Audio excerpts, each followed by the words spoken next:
종교개혁자 마틴 루터가 종교개혁하는 주제가 오직 성경, 오직 예수, 오직 믿음입니다.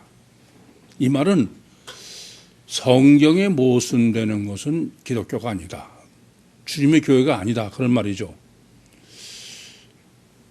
예수 외에 예수를 바로 알지 못하면 그건 절대로 그건 기독교가 아니고 교회가 아니다. 오직 믿음, 구원이 믿음이 아닌 행위에 문제가 있다고 그러면 그건 절대로 교회가 아니다. 기독교가 아니다. 그러한 강조법이다. 그렇게 볼 수 있습니다. 그렇다면은 주님의 교회라고 어떤 또는 기독교라고 그렇게 인정하려면은 최소한도 다른 건 아니더라도 최소한도 예수님의 첫 단추, 예수님의 시작이 뭡니까? 처녀 잉태예요.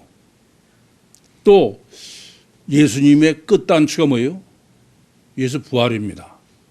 그러니까 다른 거는 좀 제대로 못했다 할지라도 최소한도 예수님의 처녀 잉태와 예수님의 부활을 성경적으로 완벽하게 정립하지 못하면 그건 절대로 주님의 교회일 수가 없습니다. 또 신학적으로 처녀 잉태와 예수 부활을 정확하게 정립하지 못했으면 그건 절대로 교회일 수가 없어요. 또 주님의 처녀 잉태와 주님의 부활을 실제적으로 과학적으로 그렇게 증거할 수 없으면 그것은 절대로 주님의 교회일 수가 없습니다. 그렇게 보면은 심각한 문제가 생기는 거예요. 여러분이 이미 아시는 대로 다른 사람도 아니고 신학대학교 교수요, 학장이라는 사람이 하는 말이 예수의 처녀 잉태와 예수 부활은 그건 과학적으로 말이 안 된다. 사실이 아니다 이거죠. 그건 팩트가 아니다 그런 말입니다. 우선 제가 드는 생각은 참 이 사람은 과학이 뭔지도 모르는 사람이면서 과학을 갖다 쓰는구나. 과학은 그 사람이 이해하는 과학은 아직도 과학이 아니에요. 이 세상의 모든 사람이 이해하고 있는 과학이란 그건 모자란 과학입니다. 만여 인력이 완전한 과학 끝에도 과학이란 원인을 모르면 다 그건 신비인 거예요. 사과가 떨어지는 걸 보고서 만여 인력을 정립했어요. 제1차 원인까지 정립했습니다. 거기까지는 과학이에요. 그러나 만여 인력의 원인은 창조론이 성립하지 않으면 그건 절대로 과학일 수 없는 거예요. 과학이 뭔지도 모르면서 과학적으로 있을 수 없는 일이다. 그런 쓸데없는 소리를 해. 창조론이 전제되고 전능하신 하나님이 전제되면 그러면 처녀 잉태는 완전한 과학이에요. 전무한 상태에서 모든 것을 창조하신 하나님이 뭐가 그게 문제가 돼요? 제가 보면 구교의 초등학생만도 못해. 과학을 이해하는 수준이. 그러면서 처녀 잉태는 과학으로 말이 안 된다 그런 거예요. 또 부활이 과학적으로 말이 안 된다. 부활이 뭔지도 모르는 사람이. 저는 여러분이 아시다시피 성경적으로 완전하고 신학적으로 완전하고 이건 과학적으로 완전히 이렇게 정립하기 전에는 그건 절대로 교회일 수가 없다. 그것 때문에 아주 머리를 싸매고 끝장을 내려던 거예요. 이것은 홍 교수, 변 교수의만의 문제가 아니에요. 2000년 기독교사의 주님의 처녀 잉태와 또 주님의 부활을 성경적으로 완전하게, 신학적으로 완전하게, 실제적으로 완전하게 정립해 본 적이 없어. 그럼 지구상에 무슨 주님의 교회가 있어요? 지난번에도 말씀드렸습니다만은 뭐 십자가 달아놓으면 그게 주님의 교회입니까? 사입이죠, 사입이. 여러분 잊지 마세요. 주님의 교회라고 그러면 최소한도, 그건 이게 최소한도예요. 다른 것도 다 완벽하게 정립을 해야 되겠습니다만은 처녀 잉태를 예와 예수 부활을 성경적으로, 신학적으로, 과학적으로 완전히 증거할 수 없으면 그건 교회라는 소리를 입에 달면 안 돼. 그렇게 보면은 여전히 주님께서 내가 이울에 들지 않은 양들이 내게 있는데 내가 이끌겠으니 한 목자에게 있을 것이라. 이것은 아무리 봐도 최소화로 줄여서 생각해도 구유 복음 외에는 지구상에는 복음도 없고 교회도 없어요. 이 점은 정말 명확합니다. 우선 처녀 잉태를 좀 생각해 보세요. 처녀 잉태는 성경적으로는 처녀가 잉태를 했다고 그러면서 메시아의 족보는 요셉의 족보를 기록하고 있는 거예요. 그럼 이렇게 처녀 잉태된 주님은 단일체일 수가 없어요, 성경적으로. 아니, 메시아의 족보가, 영적 족보가 마리아라면 그러면 얘기가 되죠. 아니, 마태복음, 누가복음 다 동일하게 그렇지 않습니까? 성경적으로, 신학적으로, 실제적으로 완전한 처녀 잉태하신 성육신하신 신인 메시아는 육체 우선의 이중체, 그리고 그 주체는 속에 계신 하나님이 씨로 계시한, 그리고 이렇게 이중체로 처녀 잉태했다는 사실은 겉사람 육체 우선의 가셔 결과인 사람은 양이지 사자가 아니다 이게요. 그래서 뭐 처녀 잉태뿐이 아니라 이사야서 9장이나 또는 11장에도 한 아이가 낳았다, 한 싹이 낳았다. 그럼 이제 어디 사자라고 그래? 이런 양인 육체 우선 속에 사자인 하나님 주체는 전능하신 하나님이 속에 들어계신 이중체지 절대로 단일체가 아니다. 마찬가지로 예수 부활도 성경은 분명히 십자가에서 죽으신 분은 그것은 육체 우선 가시적 결과만이 보이는 양이에요. 그리고 부활하신 분은 속에 계신 분이 십자가에서 육체가 죽으실 때 일탈하신 하나님이요, 제 표현은 사자입니다. 그런 거지 절대로 불사조가 아니에요. 육체가 도로 살아난 불사조가 아니다. 오늘 찬송가 155장도 전부 예수가 다시 살아났다는 거야. 참 제 눈으로 보면 미친 소리 하고 있어. 그러면서 교회라는 거예요. 그게 부활절이라는 거예요. 부활절이 어디 있어? 상하수를 정말 우라같이 밀어요. 어떻게 그 많은 영혼을 구원하겠다고 그러는 십자가를 다루는 교회가 이럴 수가 있냐 이게. 분명합니다. 최소 예수님의 첫 단추인 처녀 잉태와 끝 단추라고 제가 표현한 예수 부활을 성경적으로도 완전하게, 신학적으로도 완전하게, 실제로도 완전하게 그렇게 정립하고 증거할 수 없으면 그것은 절대로 주님의 교회가 아니에요. 그럼 지구상에 주님의 교회가 있어요? 없어요. 이번부터 명확히 하셔야 되겠습니다. 이렇게 예수님의 첫 단추와 마지막 단추, 처녀 잉태와 예수님의 부활 중에 오늘 본문은 마지막 단추인 예수 부활을 성경적으로 신학적으로 정립해 준 귀한 내용입니다. 본문은 어느 정도냐 하면은 실제로 복음서에서 증거하는 것보다 더 완벽하게 예수님의 부활 신학을 정립해 준 게 본문이에요.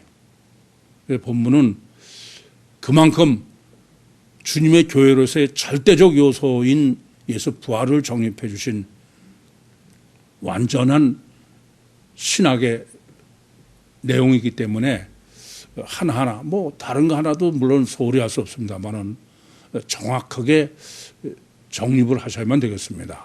우선 26절은 이 부활 신학을 정립하는 첫 단추예요. 이게 어떻게 시작하냐면 형제들 그러면서 아브라함의 후예들이에요. 왜 아브라함의 후예라고 그러느냐? 우선은 형제들 그러면서 아브라함의 후예라는 말은 유대인이요 이스라엘 사람은 순혈주의가 아니다. 너희가 아브라함의 후손이라고 다 자부하고 있는데 그것은 피가 무슨 깨끗해서가 아니다. 그래서 이렇게 형제들이라고 강조해놓고 아브라함의 후예의 신학부터 정립하라.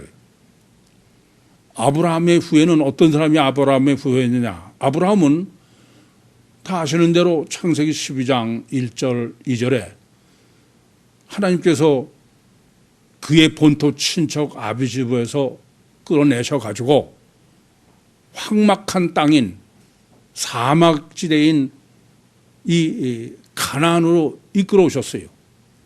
그래서 히브리서 11장 8절에 믿음장에서는 갈 바를 알지 못하고 왔다, 떠났다. 그렇게 증거하고 있습니다.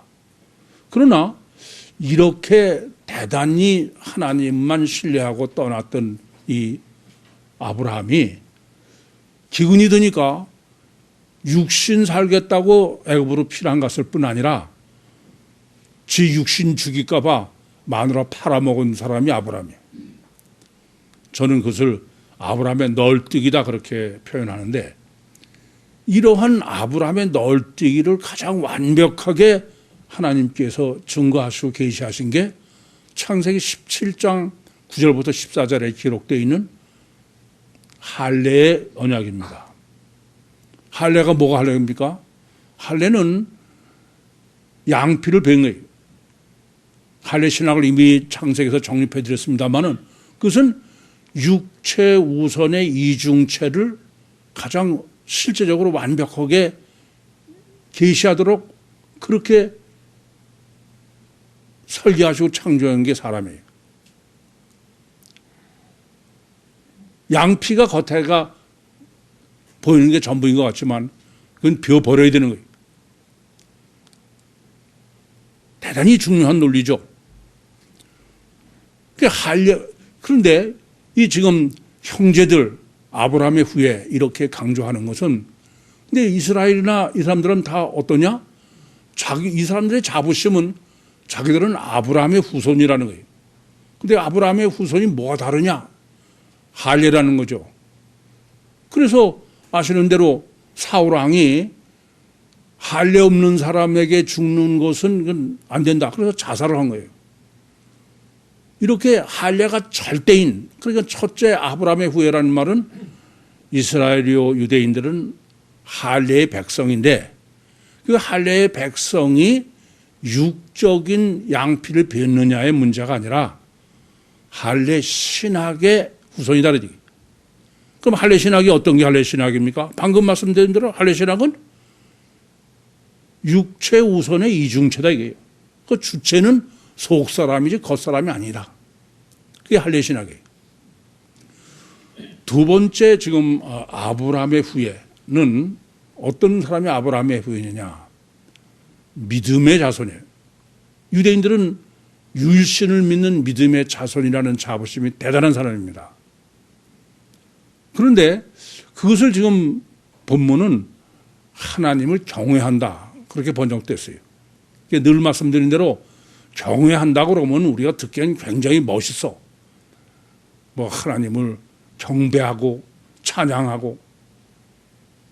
그러나 원문은 하나님을 포보스는 거예요. 두려워하는 거예요. 하나님을 실제로 믿는. 우리는 뭐 행위적으로 거창하면은 의뢰 그건 외식이 심한 거예요. 정말 하나님을 믿는 사람은 그것이 거창한 게 아니에요. 근데 그것을 왜 지금 아브라함의 후예로 본문에서 말씀하고 있느냐. 아브라함은 하나님을 믿는 믿음이 어느 정도로 절대냐 하면은 아니 100세나 돼서 얻은 이삭을 너 모리아 산에 가서 번제를 드리라. 가서 끌고 가서 죽이는 사람이 아브라함이야. 그럴 정도로 하나님을 실제로 믿는 사람이다 이겁니다. 그런 실제적 하나님을 믿는 사람의 후예가 너희가 아브라함의 후손이라고 자부하는 조건이에요. 뿐만 아니라 창세기 22장 18절에 이렇게 번제로 드려서 하나님께서 됐다. 내가 육체의 문제가 아니다. 그렇게 해서 마치 부활의 의무로 이제 이삭이 죽음을 당하지 않는데 그 다음에 하나님께서 구원론을 다시 메시아론을 다시 말씀하시면서 창세기 12장 18절에 이삭의 자손이 아니에요. 내 씨의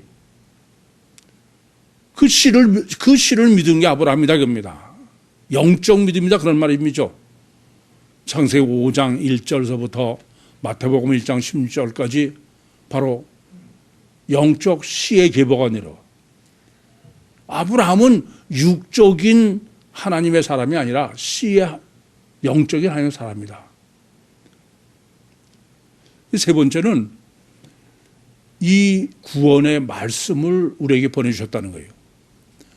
여러분 13절부터 25절에 보시면은 지금 구원으로 보내는 것은 다윗의 씨에서 나는 구세주 예수지 말씀이 아니에요. 그런데 예수라고 하지 않고 굳이 말씀이라는 게 아브라함의 자손은 누가 아브라함의 자손이냐면 말씀의 백성이다. 그런데 이 말씀이 여러분들 혹시 이 말씀이 예수님은 대신 썼으니까 말씀이 육신이 됐으니까 요한복음 1장 1절에 태초에 말씀이 계시니라 이 말씀이 하나님께 계셨으니까 이 말씀이 곧 하나님이라. 그러니까 이것이 예수를 말하는 게 아니냐.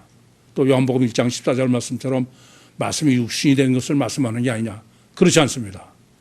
그러려면은 이 로고스를 보냈다고 했을 때 구원의 말씀을 보냈다고 했을 때 이 보내는 것은 아포스텔로로이데 그런데 본문은 에크피토입니다.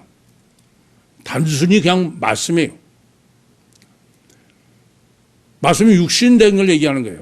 아니야. 그러니까 구원은 뭐가 구원이냐면 말씀을 실제로 믿느냐예요. 아니 아브라함이 이삭을 번제로 드렸을 때 이삭은 아브라함은 들은 거는 말씀밖에 없어요. 그렇지 않습니까? 말씀이 실제가 되는 거예요. 그래서 이스라엘 사람들은 말씀의 백성이기 때문에 뭐 하나님께서 이스라엘 사람에게 말씀을 계시하셔서 성경을 기록했고 또 그 성경을 뭐 얼마나 귀히 여기는지 이루 말할 수 없죠. 또 그 성경을 잘 보존하고 전해내려오고 지난번에도 말씀드린 것처럼 최초로 민간 인공위성을 달에 보내는데도 그 위성 이름이 베레시트로 하고선 성경을 실어 보냈을 정도야. 이렇게 성경이 절대고 말씀이 절대라는 것이 구원의 말씀은 딱 그 띄어가지고선 예수 그런 얘기 아니에요. 그러니까 일부러 지금 아브라함서부터 얘기하는 것은 굳이 예수를 지칭하려고 하는 게 아니라 성경 전체의 로고스. 이게 이제 그 부활신학의 서론이에요. 이 세 가지를 지금 본문을 정립하시면서 항상 잊으면 안 돼요. 첫째는 뭐예요? 할례의 백성이다. 둘째는 믿음의 백성이다. 세 번째는 말씀의 백성이에요. 그러시면서 27절부터 29절에 이제 십자가 신앙을 정립해 주는 거예요. 이 십자가 신앙을 정립하면서 예루살렘에 사는 사람들과 관원들, 예루살렘에 사는 사람들과 관원들이라는 건 뭘 강조하는 겁니까? 관원을 강조하는 건 대제사장이야. 문제는 여기 있죠. 대제사장이라는 사람은 겉보기는 어떤 사람이냐면 이 지구상에서 가장 하나님을 완전히 섬기는 그런 사람이에요. 그게 대제사장이 의미하는 의미죠. 아니, 대제사장은 아론의 후손 아닙니까? 그런데 이 대제사장은 어떤 사람이냐? 여러분이 다 아시는 대로 사두개이냐? 참 심각한 얘기죠. 보기에는 하나님만 믿는, 그래서 하나님의 종인 대단한 사자인데, 근데 실제로는 이 사람은 어떠냐 하면은 진화론자야, 물리적 인간론자야, 단일체야, 이런 얘기입니다. 참 어처구니가 없는 거죠. 이게 본문의 의도입니다. 그러니까 지금 이 대제사장은 사자, 판결을 하고 사람을 죽이고 살리고 그럴 정도의 제 간단한 표현들은 사자인데, 무슨 사자냐면 단일체 사자예요. 그런데 이런 사람들이 안식일마다 성경을, 안식일을 강조하는 거예요. 안식일은 사실은, 사바토는 어딜 봐도 세상의 안식일이 아니에요. 이건 천국이지. 출애굽기 20장 1절부터 11절까지 봐도. 그러니까 안식일을 강조하는 것은 지금 이렇게 이스라엘이요, 아브라함의 후손들이 믿는 것은 천국 복음을 믿는 거예요. 그래야 아브라함 자손의 자격이 있다. 그렇죠? 지금까지 정립해 드린 대로. 그런데 이 사람들은 어떠냐? 선지자의 로고스, 말씀을 어떻게 한다고요? 외운다는 거야. 그 외우는 건 뭘 외운다는 거예요? 문자만. 아주 끔찍하죠. 축자 영감서 1.1억도 오리가 없다. 이게 맞습니다. 그러면서 뭐만 하냐? 문자만 외는 거야 그냥. 철두철미하게 육체우선 가시적 결과마가 100%다는 증거죠. 그럼 어떤 얘기냐? 그저 문자적으로 맹신하고 문자적으로 맹종한다는 거예요. 그전에도 그런 말씀 드렸죠. 우리나라의 가장 보수 신학이라는 사람의 목사가 하는 소리가, 아니 당신은 왜 창세기의 뱀을 자꾸 마귀라고 그러냐. 그냥 문자적으로 1.1도 오류가 없음. 그래서 그러니까 뱀은 뱀이지. 그래서 제가 하도 어처구니가 없어서 세상 죄를 지워가는 하나님의 어린 양, 그건 뭐예요? 그랬지. 저는 본문을 이 안식일 날마다 선지자의 말씀을 외운다라는 걸 보면서 이게 참, 특별히 우리나라 교육은, 학교 교육이 참 심각해. 전부 주입식이야 그냥. 뭐 할 거 생각할 거 없어. 그냥 외우면 돼. 그래서 완전한 자폐가 시험 봐서 대학교 가는 게 지금 교육제도야. 노래학교 엄마들하고 내가 상담을 하면서 그냥 정말 아주 어쩔 수가, 어떻게 해야 될지 모르겠어. 아예 이 사람이 아니에요. 극단적으로는. 생각을 전혀 못하는 거야 그냥 시키는 대로 그냥 하는 건 문자적으로. 그건 기가 막히게 잘하죠. 완전한 율법주의. 영적으로는 참 심각한 거예요. 그건 컴퓨터나 다름없어. 앞으로는 AI 시대라고 그러는데, 그렇게 암기로 공부 아무리 잘해봐도 앞으로는 전혀 쓸모없는 사람이 아니야. 사람을 완전히 동물로, 기계로 만드는 거예요. 거꾸로. 오죽하면은 뭐 꽤 그 창조적으로는 세계 지도자들을 학교 교육을 없애야 된다는 거예요. 학교에서 뭐 시키는 게 뭔데, 전부. 우리나라가 심하다 뿐이지, 다른 나라도 마찬가지야.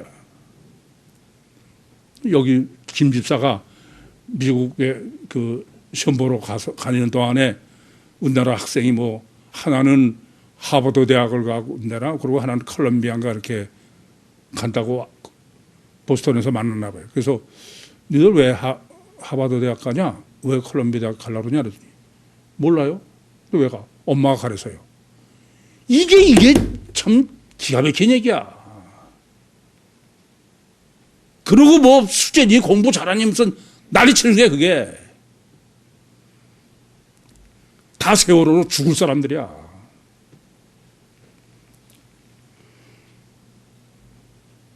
그러면서 이제 가장 중요한 십자가 신학을 정립하는 거예요. 이 대제사장들이 대상이 어떤 사람이라고요? 육체 우선이요 가셔 결과만이 절대인 단일체야. 그런 사자야. 그런 사람이 지도자가 되고 다 권력주고 지배하고 있는 거예요. 그 사람이 이방 사람인 빌라도에게 예수를 죽여달라 그랬대요. 근데 예수는 죄가 없다 이게요. 이 죄라고 번역된 헬라 원문은 하마르티아가 아닙니다. 고소할 건이 없다 이겁니다. 그런데 왜 성경은 굳이 하나님의 설정은 이방인인 빌라도에 의해서 주님이 죽으셔야 됐을까요? 오늘 이 점을 확실하게 정립하셔야 됩니다. 예수의 죽음을 정립하지 못한 사람은 부활을 정립할 수가 없어요. 왜 그러냐? 신명기 21장 23절에 나무에 달린 자마다 하나님께 저주받은 사람이다. 그것을 갈라디아서 3장 13절에도 나무에 달린 자마다 하나님께 저주받았다. 그 저주를 어떻게 해석하느냐? 뭐 세상 죄를 다 지고 가는 져서 죽은 그래서 우리 죄를 다 사해줬다. 그렇게 해석하는 거예요. 아니요. 하나님의 저주는 하나님은 전능이야. 능력이 없다는 거예요. 육체 우선이야 가셔 결과의 기준으로 성육신하신 신인 메시아는 양이야. 전혀 능력이 없어. 그래서 죽여버리는 거예요. 이해가 안 됩니까? 증거가 있어요.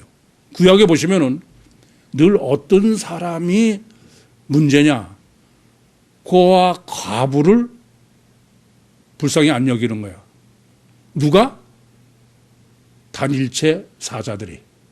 그건 일관되게 구약에서 계시하고 있는 거예요.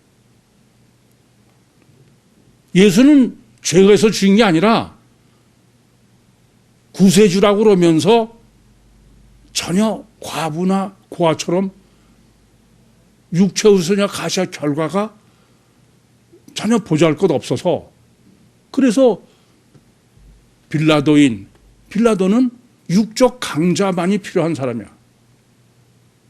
그러니까 뭐 그냥 죽여버린 거예요. 지금도 마찬가지예요. 아니 뭐 강자를 그렇게 우습게 알고 그럽니까? 그 많은 사람이 뭐 천하남인 이런 데 죽어도 그냥 무시해도 괜찮은 거야 그냥. 안 그래요? 이건 참 심각한 문제야. 그 사람이 예수 믿는 사람이래.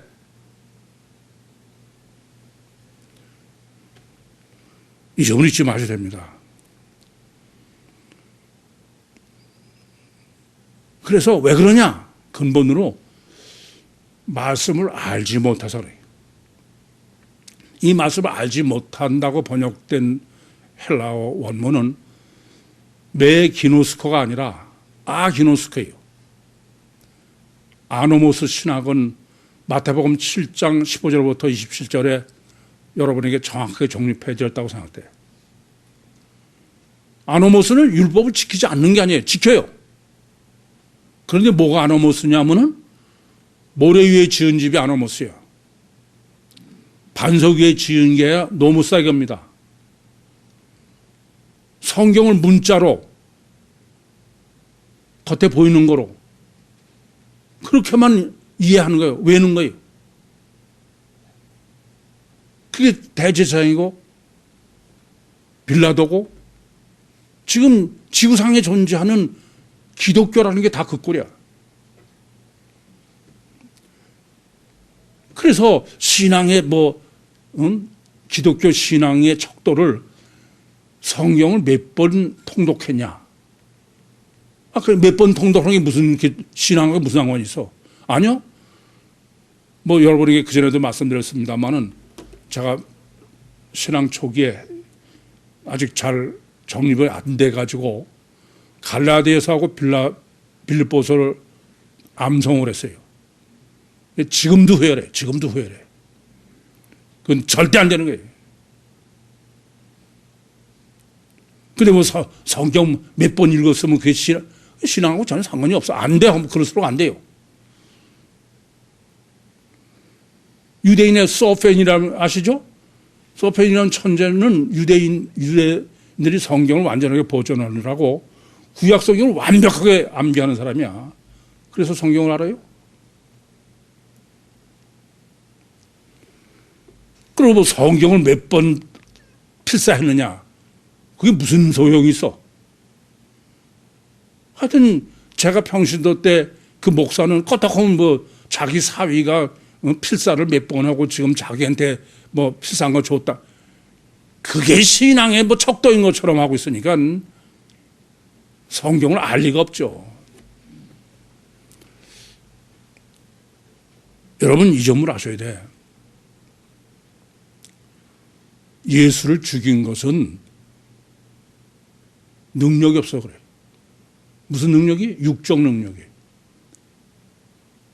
이중체인 겉사람의 양이기 때문에. 단일체로 사자가 아니기 때문에 그래요. 그러고서 부활신학이 지금 정립해야 되는 거예요. 30절부터. 그런데 우선 미리 아셔야 될 거는 본문의 강조법 때문에 다시 한번 정리해드리면 아브라함의 후예라는 게 첫 번째는 할례의 백성이다. 두 번째는 실제적인 믿음의 백성이다. 세 번째는 말씀의 백성이에요. 그런데 이 말씀을 마지막으로 이게 강조하느냐? 하나님의 말씀이라는 것은 제 표현대로는 다리로 말씀을 해석하느냐, 코끼리냐예요.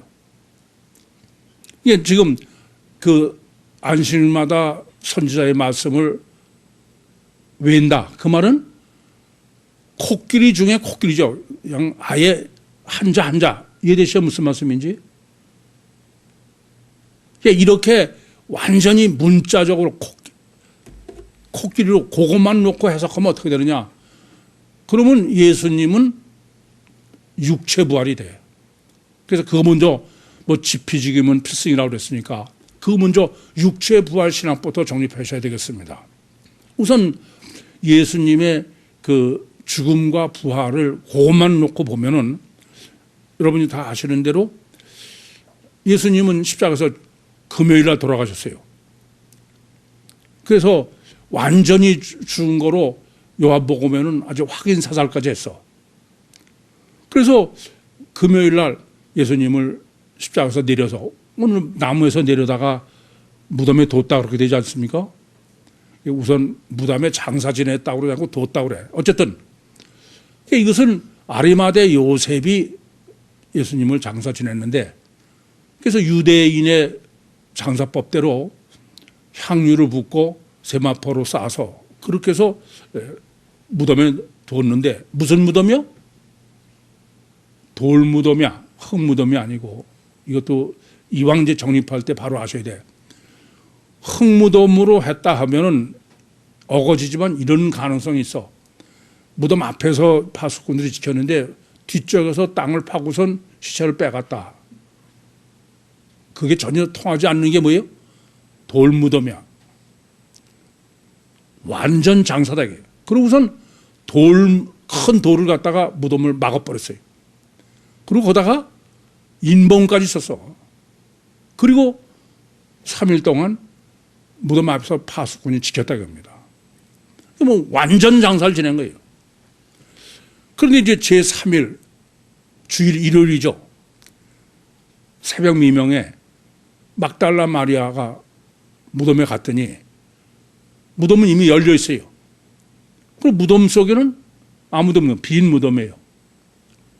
그리고 무덤 밖에서 부활하신 주님을 어쨌든 만난 거예요. 그러면 무덤을 열고 나올 수밖에 없는 육체 부활이라는 데로 해석하는데 전혀 모순이 없어. 그래 안 그래요? 또 제자들한테도 2번씩이나 현현하여 3번씩이죠. 요한복음 20장에 2번, 요한복음에 의하면 21장에 1번. 그래서 제자들한테 뭐 다 보이시고 못자국 창자국도 다 보이시고 숨도 내쉬면서 성령 받아라. 그리고 요한복음 21장은 같이 식사도 하셨어. 부활에 뭐 도저히 달리 얘기할 수가 없어요. 여기 충분히 육체 부활로 해석하는데 문제가 없습니다. 그래서 우리 복음, 우리의 해석과는 달리, 번역과는 달리 육체 부활로 번역한 것은 30절과 34절에 죽은 자 가운데에서 일어났다는 거예요. 우리는 죽음에서죠. 이건 전혀 틀린 얘기예요. 무슨 말 이해되시죠? 뭐냐면 죽은 시체들이 있는데 시체들 중에서 예수님만 일어났다는 얘기예요. 그리고 우리는 죽음에서 일어나셨다는 건 죽음에서 빠져나왔다는 얘기고. 근데 그 헬라어 원문으로 봐도 이것을 에게이로 에크 네크론이에요. 이것은 네크론이 더군다나 복수이기 때문에 번역은 거기도 다 단수를 했습니다만은 복수이기 때문에 그 죽은 자들 가운데서 주님이 살아서 일어났다. 그렇게 번역해서 전혀 틀리지 않아요. 네크로스라는 네크로는 시체, 죽음이라는 시체로 해도 되지만 시체를 죽은 자로 해도 그건 전혀 잘못 번역했다고 할 수가 없습니다. 그리고 33절에는 예수를 일으켰다 이거예요. 그게 그 육체 부활로 번역한 성경입니다. 그렇게 번역해서 전혀 지금 예수의 부활 장면만 가지고는 절대로 잘못했다고 할 수가 없어. 그러니까 무슨 말이 되냐면은 예수는 단일체로 다시 불사조로 신비한 몸으로 그렇게 해서 부활했다. 다시 살았다 이겁니다. 찬송가 155장처럼. 그래서 어느 목사가 그전에도 말씀드렸지만 예수 부활을 설명하는데 예수 부활은 누구도 설명할 수가 없다. 증거할 수 없다. 단 그것은 예수 부활이다. 인류 역사상 단 한 번도 없어서. 왜요? 육체가 신비한 몸으로 바뀌었다는 거예요. 불사조다 이겁니다. 그래서 죽었던 예수가 도로 살아나서 그러니까 나사로와 다른 것은 나사로는 육체로 부활했고 예수님은 영체로 부활했다. 그래서 영원히 죽지 않는 그래서 부활절이라는 행사를 하는 거예요. 다시 말씀드리지만 중요한 문제는 그래서 전 세계의 기독교는 부활 예수는 외모가 같다 이거예요. 동형 부활로. 또 패션 오브 더 크라이스트라는 영화에서도 부활하신 예수님은 똑같은 모습, 심지어 못자국과 창자국까지 또 그대로 육신이 도로 살았으니까. 이렇게 부활 장면만 가지고 예수 부활을 번역하면은 단일체 번역이다. 동일형으로 같은 모습으로 부활했다. 그렇게 해서 뭐 틀릴 게 전혀 없습니다. 그러나 아까도 말씀드린 것처럼 지금 아브라함의 후예의 세 번째 조건이 성경이에요. 13절부터 25절까지는 구약 성경 전체를 말씀하신 거예요. 창세기만 빠져 있는. 그런데 그런 놓고선 지금 예수 부활을 증거하는데 메시아를 보냈다고 하는 게 아니라 구원의 말씀을 보냈다는 거예요. 그러면서 아브라함으로 이제 시작한 거예요. 그러니까 무슨 말씀이냐면 예수 부활을 정립하는 데는 아브라함의 후예부터 정립해야 된다. 그런 전체예요. 마치 예수님께서 요한복음 그 5장 39절에 너희가 영생을 얻기 위해서 성경을 상고하거니와 그 성경이 나에 대해서 기록했다. 그 말은 구약 성경 전체를 코끼리로 정립해라. 그런 게 주님의 의도고 본문의 의도다. 그러면 아브라함의 후예를 다시 정리해드리면 아브라함의 후예는 첫째 어떤 사람이라고요? 널뛰기. 증거는 할례예요. 할례 백성이다 이게요. 할례 백성이라는 건 할례 신학은 뭐예요? 육체 우선의 이중체요. 인간은 속사람은 주체다. 두 번째는 믿음의 창세기 믿음. 그건 실제적인 믿음이어야 돼. 관념이 안 된다고 합니다. 그럼 실제적 믿음은 어느 정도 실제적 믿음이냐? 그것은 하나님을 전혀 본 게 아니에요. 하나님의 말씀 듣고선 백세나대에서 얻은 이삭을 번제로 드릴 정도야. 그러니까 영의 실제, 하나님이 실제로 믿는 음성을. 그게 바로 구약의 코끼리다. 그러니까 앞단락에서 정립할 때는 창세기는 빠진 거예요. 어디서부터냐면 출애굽서부터 여호수아까지. 그러고선 출애굽부터 여호수아는 앞 정리로는 신정 통치라고 그랬어요. 하나님이 직접 기도하면 응답하시고 그래서 구름 기둥, 빛 기둥 만나 이런 말씀을 드렸습니다. 그러던 하나님이 사사는 이제 기도를 하면 하나님이 직접 하시는 게 아니라 사사를 세우는 거예요. 이게 사사의 신학이 뭐라고요? 보이지 않는 하나님의 실제를 사사로. 그래서 하나님이 직접 하시는 게 아니라 사사가 직접 하는 거로. 그런데 이렇게 사사는 후퍼스트래퍼라고 했어요. 양다리. 왕정을 예비한 거다 그랬어요. 왕의 통치. 그래서 왕이란 어떤 의미냐 하면은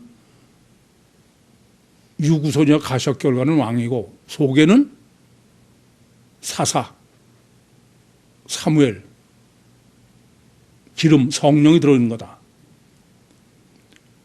이러한 다윗의 시라는 것은 성령이요, 사사요, 실제죠. 그게 예수죠. 이중체에. 그게 바로 앞단락에서 성육신하신 신인 메시아의 신학을 정립해 준 거예요. 구약으로. 그리고 이제 복음서에 예수님이 십자가 처녀 잉태하시고 십자가에 죽으신 게 복음서의 전체니까. 그럼 복음서로 아브라함 후손의 복음서의 코끼리는 어떠냐? 예수님은 잉태가 어떻게 됐다고요? 처녀 잉태하고 요셉의 족보예요. 그것은 육체 우선의 이중체지 그건 절대로 단인체로 해석할 수 없다. 그래서 처녀 잉태는 양이고 소개는 하나님이고 그래서 저게도 공생 때도 예수님이 겉보기는 양인데 사자의 능력이 나와. 그게 표적을 행하신 거죠. 여전히 그것은 육체 우선의 이중체를 계시한 것이다. 그렇게 했어요. 그러다가 이제 십자가에 돌아가셨어요. 이 부활은 십자가에 죽으신 신학을 정립하지 않고는 부활은 전혀 성립할 수 없는 거예요. 그런데 여러분이 아시다시피 예수님이 십자가에서 죽으신 것은 네 복음서가 다 기록하고 있어. 마태복음 27장, 마가복음 15장, 누가복음 23장, 요한복음 19장에. 근데 네 복음서 전부 일관되게 푸뉴마, 영이 일탈한 거야. 혼이 아니에요. 이건 이따 강의 시간에 이제 아까 네크로스 복수됨에 정립해 드릴 문제인데, 어쨌든 예수의 죽음은 몸이 죽은 게 아니라 몸에서 영이 일탈 빠져나온 거예요. 분리된 거다 이겁니다. 그러니까 처녀에서 씨로 이중체로 안에 계시던 하나님이 십자가의 몸에서 빠져나오신 거예요. 일탈하신 거지 육체가 죽은 게 아니다 이게. 그럼 예수 부활은 뭐냐? 이렇게 성육신하신 신인 메시아가 삼일체 하나님이 육에서 빠져나간 거예요. 그게 복음서 코끼리입니다. 그건 다 제쳐놓고 부활만 고기만 보면 단일체죠. 그래서 그것을 미리 단일체로 해석할 수 없도록 사사로 미리 예비한 거야.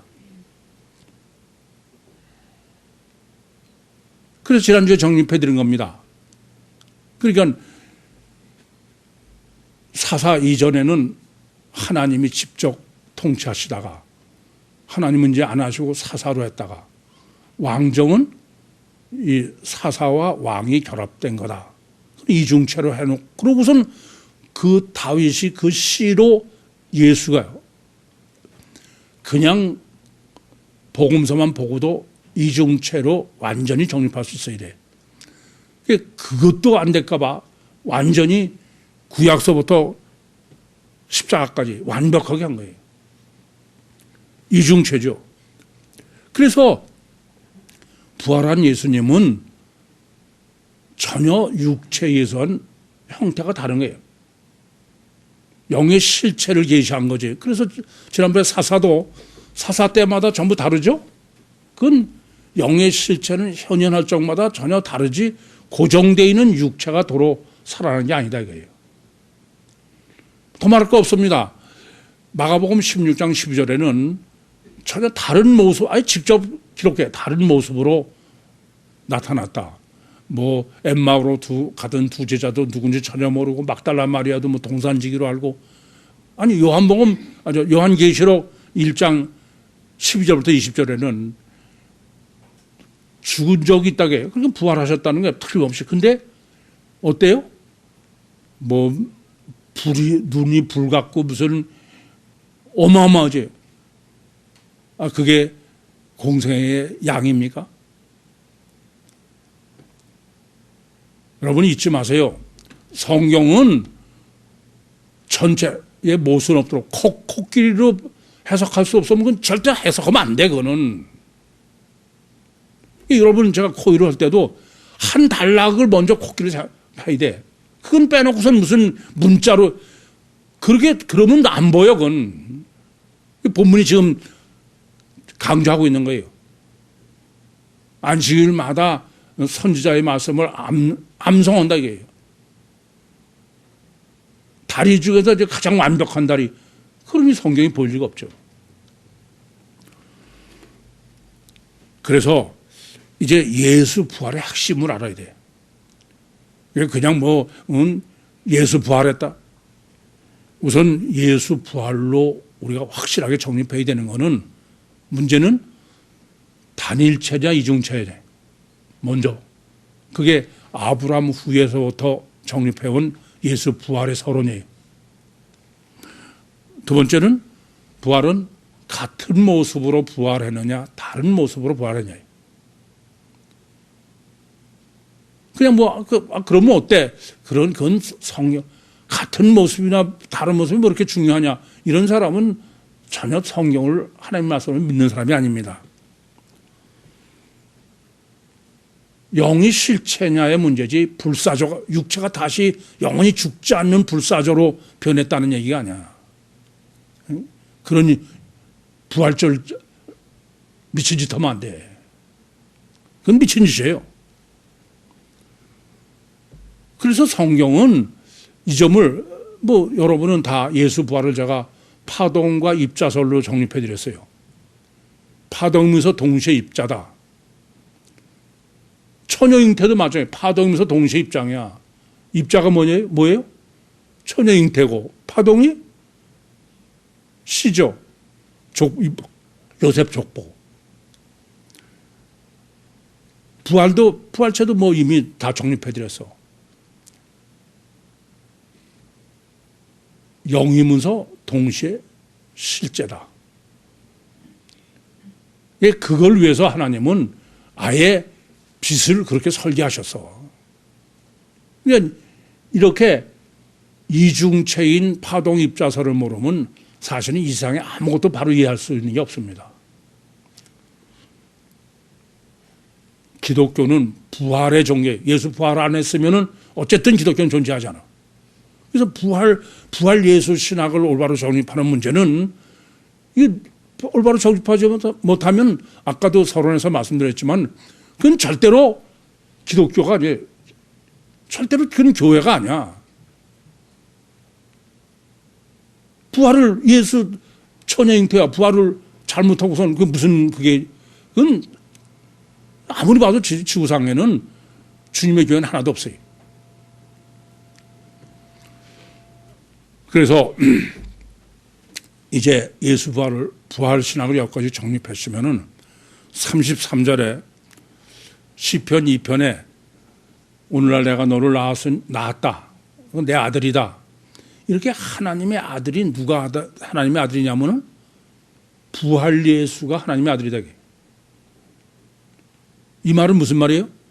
성육신하신 이중체 신인 메시아가 하나님의 아들이 아니라 하나님의 아들은 육체가 아니고 부활하신 예수. 그래서 요한복음 3장 16절에도 하나님이 세상을 이처럼 사랑하사 독생자를 주셨으니 이는 저를 믿는다. 그 믿는 거는 피티오 에이스 아우테토냐. 이중체인 신인 메시아 중에 속에 하나님 아들을 믿는 거지 육체의 하나님의 아들을 믿는 게 아니에요. 그건 하나님의 아들이 아니야. 얘. 두 번째 34절은 내가 다윗의 거룩하고 미쁜 은사를 너에게 준다. 다윗의 거룩하고 미쁜 은사가 바로 유대인이 기다리고 있는 메시아 대망이에요. 메시아 대망, 너희가 기다리고 있는 메시아 대망의 메시아는 이중체인 신인 메시아가 아니라 누구? 부활 예수예요. 아시겠습니까?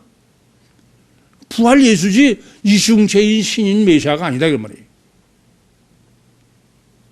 단일체 신인 메시아로 기다리는 건 틀린 얘기야. 어떻게 단일체로 하나님이면서 동시에 인간일 수 있어? 그건 미친 소리지. 세 번째는 35절이에요. 이 35절은 그 강의 시간에 더 설명을 드려야지 이 본문 오늘 요 시간에는 어려워. 그러나 간단하게 말씀드리면 이래요.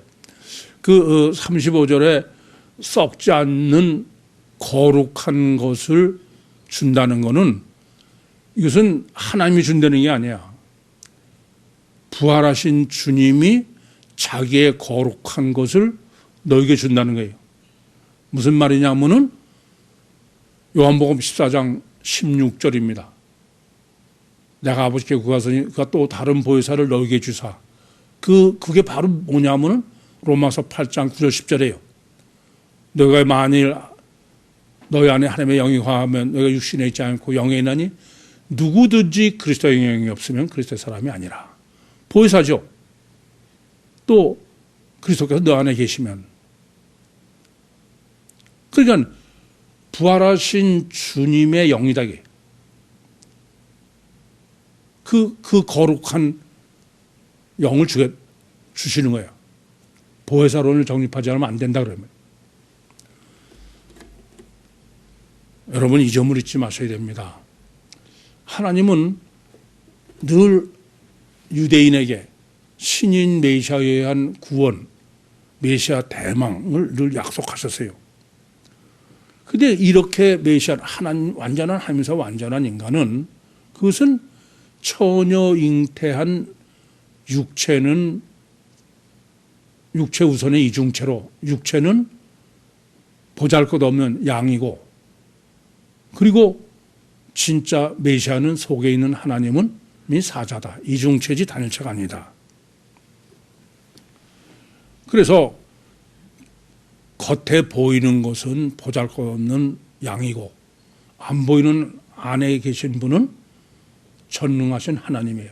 그러니 육체 우선이여 가셔 결과만이 절대인 아담 후손 대제사장이나 빌라도나 유대인들이 보면은 그건 메시아라는 건 사기치는 거지. 그렇지 않겠습니까? 그래서 예수님께서 신인 메시아의 이중체로 오셨지만 십자가에서 죽으신 분은 그래서 육체 우선이여 가시적 결과인 양이 죽으신 거고 안에 전능하신 하나님은 사자는 주체는 빠져나오신 것이 그것이 죽음이지 몸이 자체가 죽은 게 아니다. 그래서 그것을 신명기 21장 23절에 나무에 달린 자마다 하나님께 저주받은 것이다. 그런 거지. 십자가에 달리신 분이 보혈이라 그러면 뭐가 돼요? 양이야 사자야? 사자인 거야. 단일체 사자. 그건 전혀 성경하고 상관없는 얘기야. 마귀. 그렇게 이렇게 해서 십자가에서 겉에 양이신 양은 육체의 손이요 가셔 결과인 양은 죽으시고 거기서 일탈하신 하나님이신 부활 예수는 승천하셔서 하나님 보좌 우편에 예수 삼위일체죠. 계시고 그분이 오늘 다윗의 은사를 주셨다고 그런 것처럼 보혜사 성령으로 강림하셔서 우리 안에 임마누엘 하시는 그러면 그것이 바로 메시아의 구원이다. 이게 지금 부활론으로 메시아 구원론을 완벽하게 정립해 준 게 본문이다. 따라서 이렇게 보혜사 성령으로 거듭난 사람은 십자가에서 죽은 보혈로 죄사함 받아봐야 그 사람은 또 어떻게 돼요? 제자 훈련에서 거룩해져야 돼. 그런데 본문은 다윗의 거룩한 은사를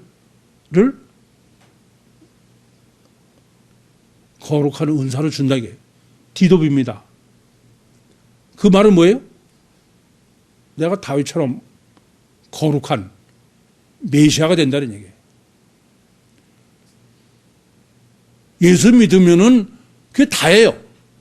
전능하신 하나님의 보혜사로 내 안에 오시면은 구원뿐 아니라 거룩한 성화도 다 그거로 끝나는 거예요. 이신득의지 예수 믿고 제사함 받고 그 다음부터 철로 역정으로 끊고 자르고 해서 제자 훈련해가지고 천국 가는 그것은 전혀 오직 성경, 오직 예수, 오직 믿음이 아닙니다. 종말 때 정말 하나님은 제가 보면 그래. 아주 그냥 안타깝게 소원하시는 거야. 제발 보혜사 성령을 부활 예수의 실체로 영접해 드려서 보혜사 성령으로 거듭나서 세상이 감당할 수 없는 다윗의 은사를 가지고 육신과 세상을 승리하고 천국의 영광을 누리라고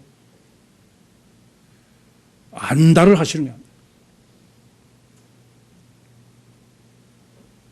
정말 마지막 기회에 완전한 축복을 다 누리시는 종말 때 택함을 받으신 우리 모든 식구들이 되시기를 간절히 소원합니다.